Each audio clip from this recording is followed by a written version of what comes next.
Good evening. So it is such an honor to be here with you this afternoon, be here on the campus of Alabama A&M. There's a bit of a backstory there as to why this place means so much to me. Although I've never attended here, this is actually only my second time here on campus. The first time I was actually here on campus, I was in my mother's womb. And I'm so happy to be back.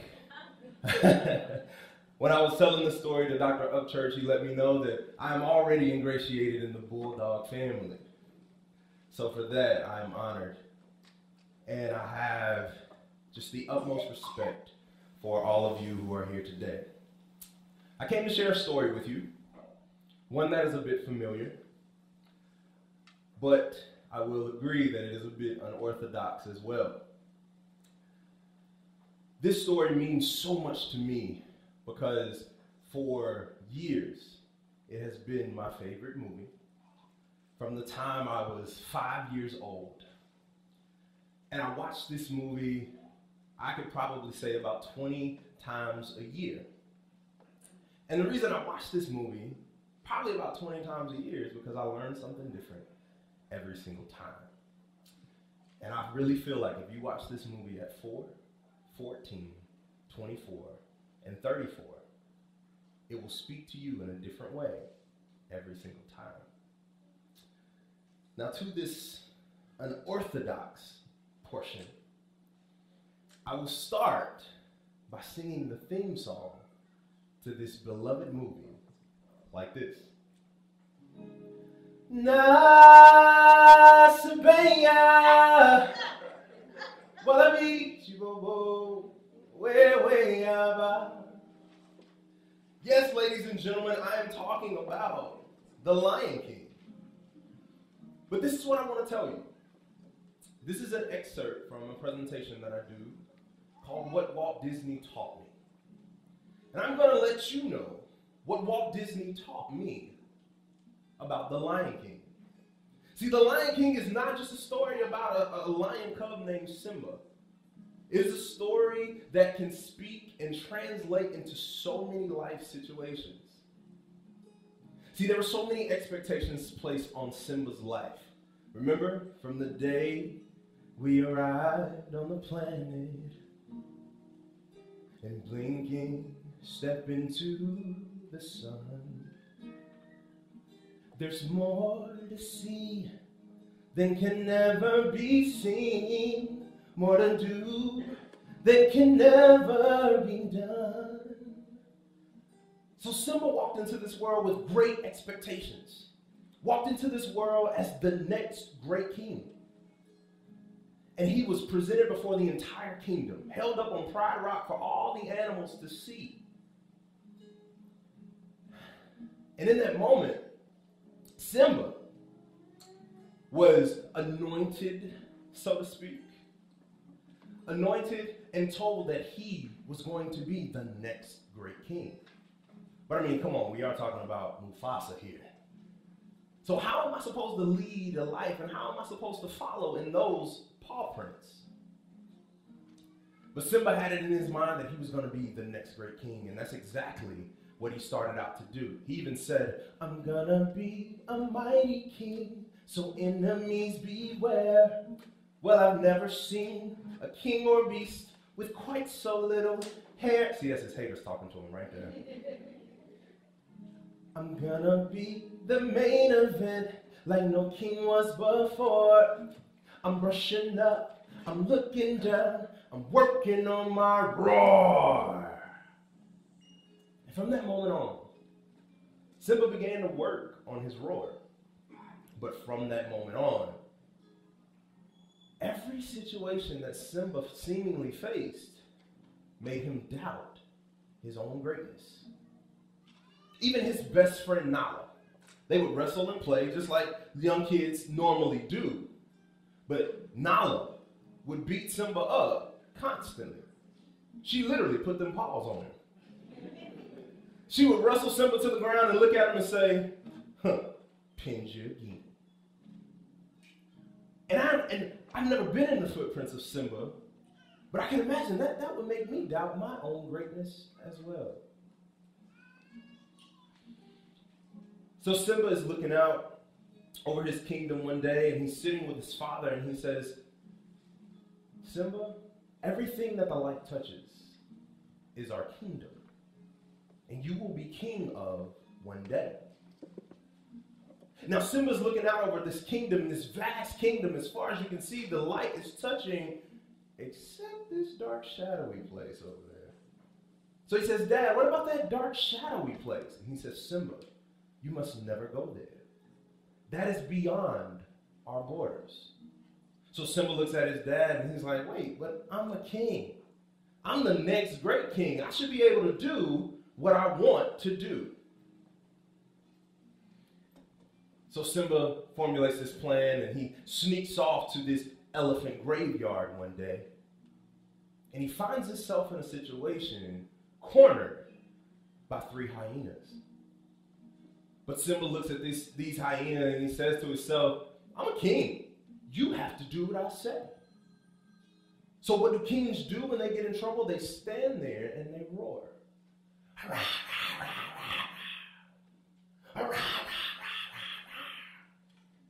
Doesn't quite come out. Not only does it not quite come out, the hyenas laugh at his face. They joke and they say, do it again. But all of a sudden, out of the shadows, Mufasa comes and he saves the day. He roars and he drives the hyenas away, and they run and never mess with Simba again. But Simba is sitting in the back and he's sulking and he's, Dad, I was just trying to be brave like you. I'm the next great king. Again, making Simba doubt his own greatness. And then we come to one of the greatest villains of all time, one of the biggest haters of all time.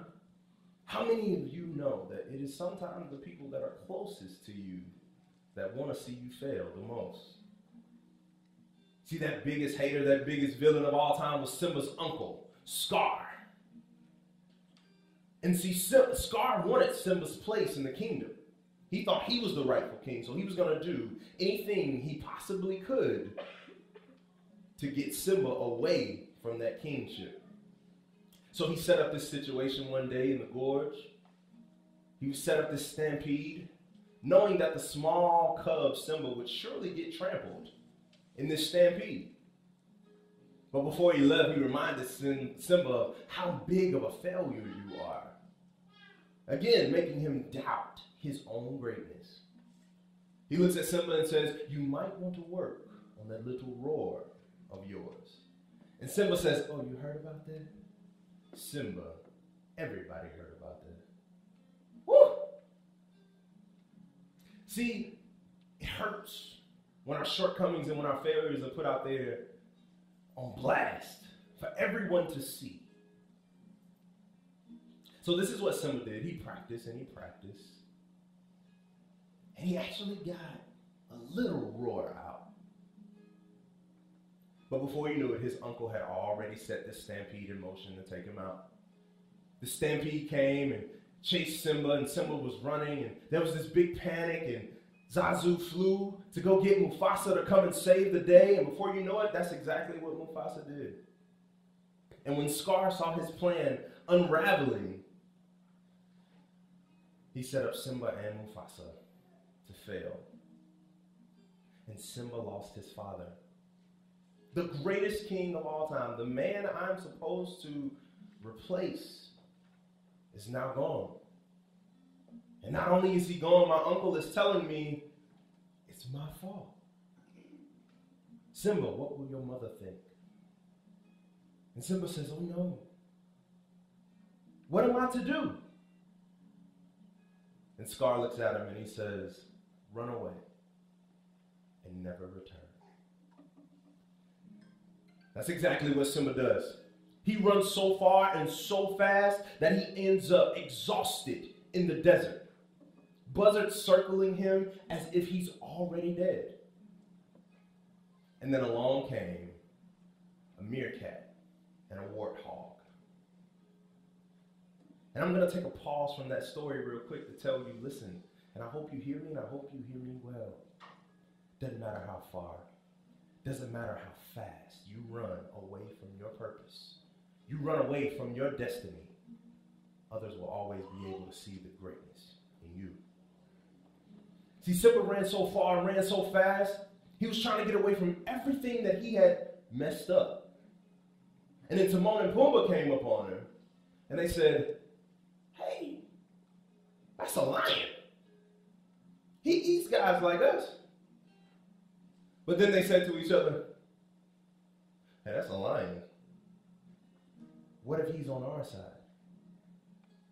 See, sometimes in the unlikely of circumstances, people may be able to see your worth more than you do. And so when Timon and Pumbaa saw Simba, they welcomed him with open arms. They created a friendship and a bond that would last forever. And they taught Simba their ways. They told him, you got to put your past behind you. Their theme song, Hakuna Matata. It means no worries for the rest of your days. It's our problem-free philosophy. Hakuna Matata. See, Hakuna Matata means no worries. See, everything bad that happened, Simba, you can put it behind you and you can live a life now out here in the jungle as free and as wild as you want to be. And that's exactly what Simba did. He started eating on grubs, wasn't even eating zebra and antelope no more. He went on that vegan diet, you know what I'm talking about? And then Simba had a real glow up. Like he came from that mangy little scruffy stuff, you know, that Paul Pierce beard. And he got that full Beyonce mane, you know what I'm talking about? Woo! He was fly. He had a major glow up. And he's living life out in this jungle, completely carefree, no worries, until one day, his past came snooping around. His best friend, Nala, had a glow up of her own. She came back from the kingdom looking fine. She shows up and says, Simba, you're the rightful king, and your place is back at home.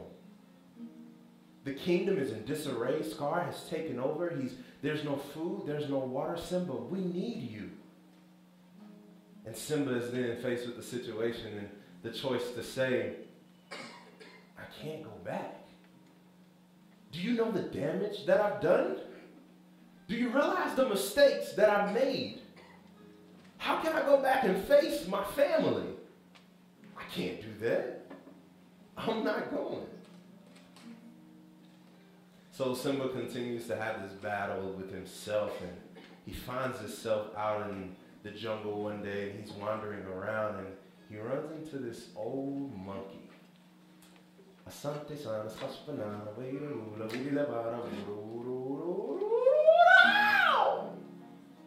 He runs up on Rafiki. And see, Rafiki is my favorite character in the entire movie. And Rafiki looks at Simba and he says, I know you. You're Mufasa's boy.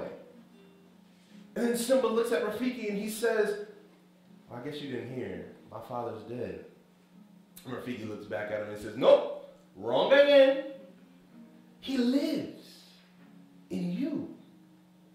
So Rafiki leads Simba down to this pond, and Simba looks and all he sees is his reflection, and he says, there's nothing but my reflection there.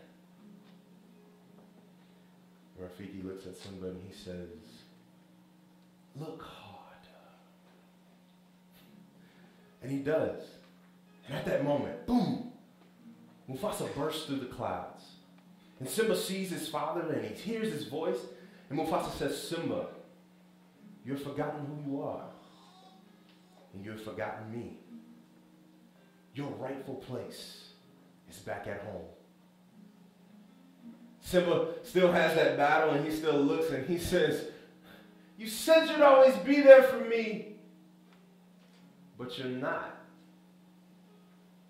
See, and I can hear my mom, and I can hear my grandmother saying, you teach a child when they're young, when they are old, they should not depart from it.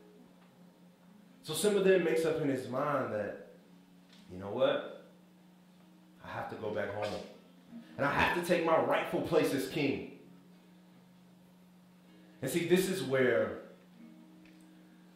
I don't think Walt Disney, I don't think the creators and the writers of this movie was that smart to realize what they actually put together. Because see, some of the very things that drove you away from your destiny, some of the very things that has you running away from where you're actually supposed to be, some of the things that keep me away from my purpose and my destiny and have held me back for far too long, when we make up our minds that we're going to go back and we're going to take our rightful place as kings and queens, do you realize who we have to go back and face? Our scars. And that's exactly who Simba had to go back and face. That's exactly who Simba had to go back and fight, was his uncle, Scar. The person who told him it was his fault. The person he told him you never be anything. The person who told him you're just like your mama, you're just like your daddy. The person who told him you'll never make it out of Alabama. You'll never make it out of Alabama A&M. Simba went back and he faced Scar. And he took his rightful place as king. He found his purpose and he found his voice, and for the very first time, in the most dramatic part of the movie, he slow walked up to the top of Pride Rock and he roared for the very first time. And this is what, after 28 years of life, Walt Disney taught me. Is that the Lion King is not about a lion, the animal cub named Simba. But the Lion King is about the kings and queens inside of each one of us lying down on our destiny. And with that being said, I'm going to close with a song from Lion King that tells us each and every one of us about the circle of life. From the day we arrived on the planet, blinking, step into the sun, there's more to see than had ever been seen, more to do than had ever been done. And there's far too much to take in here, more to find than had ever been found. With the sun rolling high through the sapphire sky, keeps great and small on the endless round. It's the circle of life, and it moves us all through despair and hope, through faith and love, until we find our place on that path unwinding. It's the circle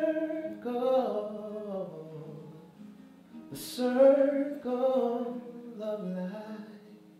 Thank you so much for your time.